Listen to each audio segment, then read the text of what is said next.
I spent 37 years as a nurse making sure people understood me, explaining my clinical decisions, clarifying my intentions to worried families, making sure everyone knew that I was competent, caring, someone worth trusting with their life. And I got really good at being understood. And underneath all of that, I felt this ache, this congestion, this contraction.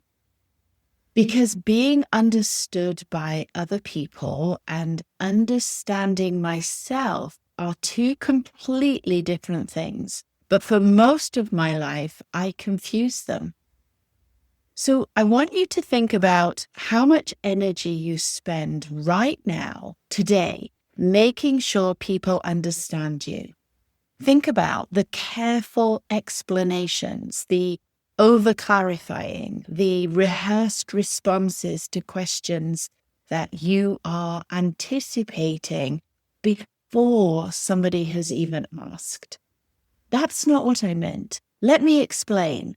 I just want you to understand where I'm coming from. Oh, that was a good one for me. We treat misunderstanding like this emergency situation, as if someone gets us wrong, something essential, something that impacts our core essence of who we are is at stake. Maybe it's our worth, our goodness, our safety. Welcome to Pickleball and Partnership, where we talk about the game of pickleball and the life that teaches us who we really are. Today, I want to share something that changed everything for me. It was a realization that took years to actually land, even though intellectually I had heard versions of it many times before. I am not here to be understood. I am here to understand myself. So let's talk about what that actually means and why it matters more than you think. So think about how much energy goes into being misunderstood. Perhaps you misspeak in a meeting and you spend the rest of the day replaying it in your mind, wondering if people got the wrong impression about you. Or maybe you send a text and immediately you're anxious about how the other person received it. Maybe you start questioning, oh my gosh, did that sound harsh? Did they think that I was upset when I was sending that message? Or perhaps you share an opinion that you have and somebody else, the person you're sharing it with, disagrees. And suddenly you find yourself over-explaining, adding more context to it, or trying to make sure that they see it in the way that you meant it. I'm sure most of us can relate to one of these examples. I know I can relate to all of them because we shapeshift our words, our tone. Sometimes we shapeshift our entire personality, trying to land correctly in someone else's mind. But here's the truth. That is exhausting because it's actually impossible. You cannot control how another person perceives you in their own consciousness. Their perception of you is filtered through their own history. It's filtered through their own wounds and their capacity that they have in that particular moment. Each one of us is viewing the world around us through the lens through which we created our world. So if we grew up with the belief that the world isn't safe around us, that is the lens that we are then viewing the world through. And that is the lens that we see other people through as well. So if we find ourselves chasing to be understood, we're actually chasing something that we were never meant to control and that it is impossible to control. So here's the reframe. What if the work isn't making sure that others understand you? What if the work is understanding yourself? And when I say work, what I mean is purpose, intention. What if your intention as you go out into the world with yourself, with your family, with your friends, what if your purpose, your intention is to truly understand yourself? And I don't mean that polished version of who you are. I don't mean the version of who you present, perhaps at work or with your in-laws, or that version of you that you present on social media. What I'm getting at, what I'm talking about is the actual truth of you, your patterns, your triggers, your fears, your longings, the parts of you that you've hidden, I would say, even from yourself. And I'm speaking about myself. I am a prime example of this. I hid many parts of myself from me. This is the slower work, the slower unfolding, the beautiful evolving. It's the quieter work. And this is what happens when we pause, when we sit in stillness. It happens when we are alone in solitude. It happens in those moments when no one is watching and there's no one to perform for. It's the work of sitting in curiosity. It's sitting with questions like, why did that comment that so-and-so said to me sting so much? Why did it evoke such a reaction within me? Why do I keep ending up in the same argument, just with different people? What am I actually afraid of underneath the story that I'm telling myself? Who am I when I'm not managing anyone else's perception of me? This is the real inquiry. Not how do I explain myself better, but who actually am I? And here's what's strange, because when you stop chasing being understood and you instead sit with uncovering that self-understanding, there's something very real that shifts. I felt this. I have lived this. What I have found to be true for myself is that I now need less from other people. Not because I don't value connection. I do. Connection is huge for me. Connection is huge for all of us in this human experience. We need connection. We crave connection. One of my favorite mentors says, Gabor Mate, he says, we all come into this world wanting two things: belonging, that connection, and authenticity. And if we don't get that belonging, if we don't feel connected, we give up our authenticity. So not because I didn't value connection, I truly do, but because my sense of self stopped depending on other people's accurate perception of me. And I see this on the pickleball court. Of course I do. Perhaps when I miss a shot or someone else misses a shot, and immediately I notice that they start explaining to their partner why they missed that shot. It's like, oh, I would have got that if the sun wasn't in my eyes. Oh my gosh, the sun is so low today. Or, oh, I wasn't quite set up right. I think I tripped over something. Or, normally I make that shot. I promise I do. That's so weird. I'm just not playing myself today. They're managing perception in real time. They're making sure that their partner understands that they're actually skilled, that they are capable, that they are worth playing with. And I have done this many times myself, not so much with Neil now, because I value my worth in our relationship together. But with people who don't know me, perhaps I'm playing with somebody new. Perhaps I'm playing with another woman, and it's important for me to feel valued in that partnership.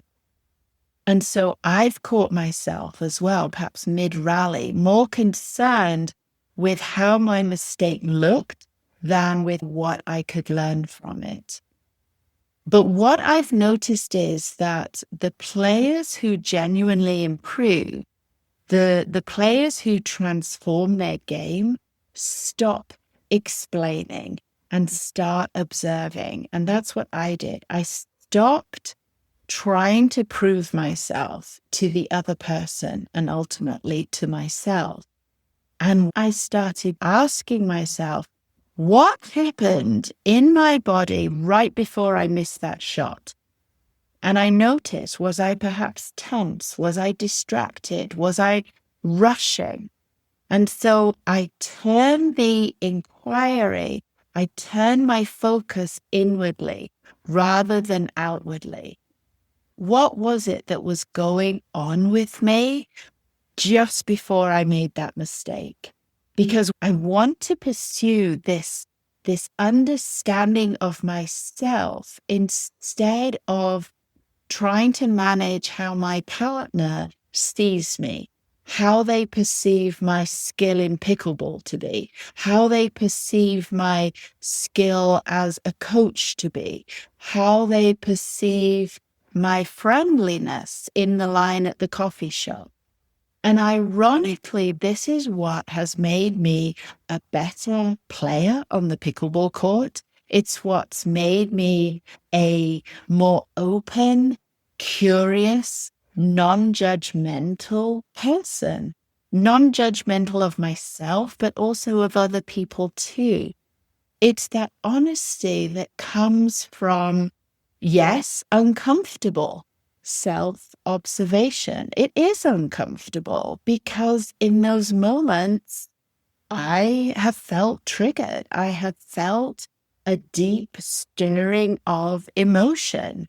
And to sit with that is challenging. But when you make being understood by other people your priority, what you actually do is outsource your reality to other people's perception. And if they get you wrong, then you feel completely destabilized and unsafe. If somebody else misunderstands my intention and I feel the need to fix it immediately, my internal sense of being okay, of being safe, becomes attached to whether or not I have successfully been perceived in the way that I want to be. And that's such a fragile way to live. I really see that as a point of teetering on the edge of a cliff constantly, which of course is exhausting because you're constantly in this state of flight or fright. You're in this state of, oh my gosh, in any moment, the ground is going to give way and I'm going to fall. But when you prioritize understanding yourself, you create within you this incredible balance, this incredible steadiness and equilibrium, because you can hear someone misunderstand you and you can think, oh, okay, that's their perception and that doesn't have to become my truth. So I can sit with someone's disapproval without this need to scramble suddenly to correct it, because my sense of self isn't built on their approval in the first place. I can allow people to get me wrong sometimes and survive it because I know myself. I know my intention. I know my purpose. I know where I was coming from. And that knowing is so much sturdier than any external validation ever could be. Don't get me wrong, this really isn't about not caring what people think, because I do. I really do care. It's more about not needing them to think correctly about me in order for me to feel safe and secure in who I am. And I won't pretend that this shift is easy. It isn't. It takes practice. It's like going to the gym. We don't walk into the gym and suddenly lift 200 pounds. It didn't suddenly come to me overnight, because letting go of this need to be understood also means letting go of a certain kind of connection that I thought I needed. You know, the connection that comes from being fully seen and validated by somebody else. Some people will never understand me, not because they don't care, but because they can't, because the lens that they are viewing the world through does not allow them to understand my intention and my purpose. Their capacity, their history, their own unresolved patterns, their limiting beliefs limit what they are able to perceive. And there is grief in that, in accepting that you might be misunderstood by people that you love, and that correcting their misunderstanding, it's not always possible. And I would even say, is it even my job? Is it my job to correct their misunderstanding? There's grief in releasing that attachment to this fantasy that if I just explain myself well enough, if I was clear enough or vulnerable enough, that everyone would finally get me, because they won't. Not everyone will get me. And that's something that I've learned to be okay with. So here's what I found on the other side of this shift. Because when I stopped needing everyone to understand my transition, when I went from being a nurse into energy healing, into somatics, into coaching, when I transitioned from a place of certainty in my career to uncertainty, from a clearly defined role to something that's still taking shape and actually will probably always continue to take shape as long as I live on this earth, what I found was something way more valuable than somebody else's understanding. I found my own understanding. I understand why I stayed in nursing so long, way beyond the time that I had outgrown it. I understood the fear that I had, that was living under this hesitation that I just couldn't embrace fully a new identity for myself.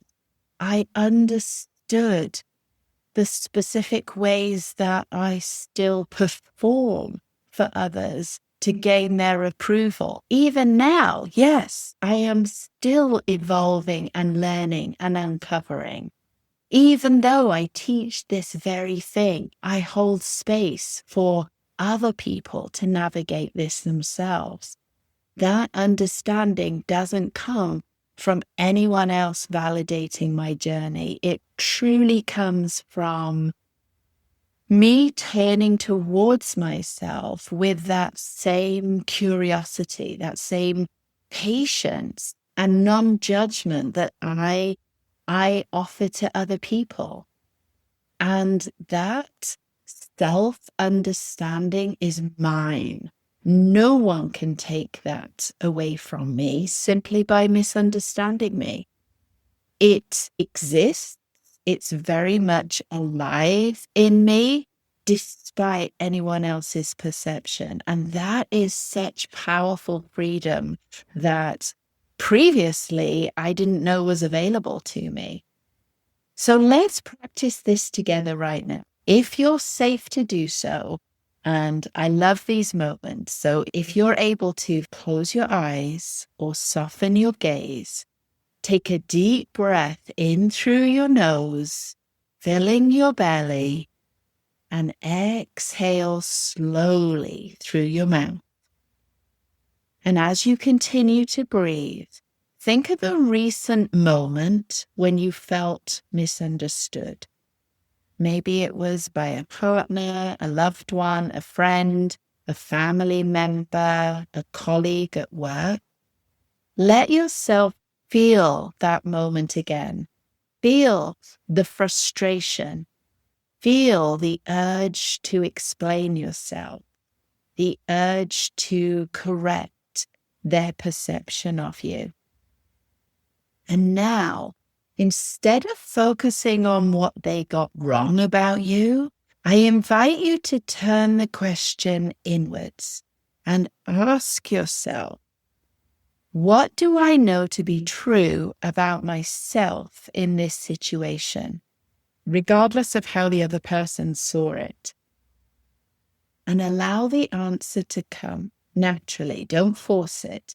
Simply notice what arises for you. And then ask yourself, what am I afraid will happen if this person never understands me correctly?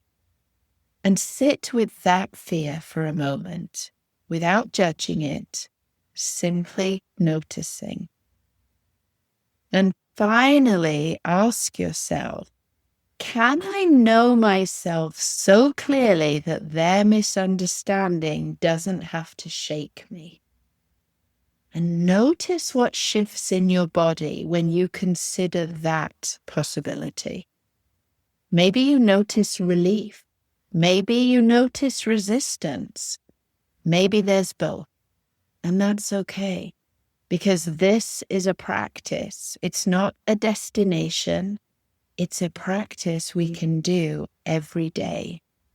Now take one more deep breath, and when you're ready, you can gently open your eyes.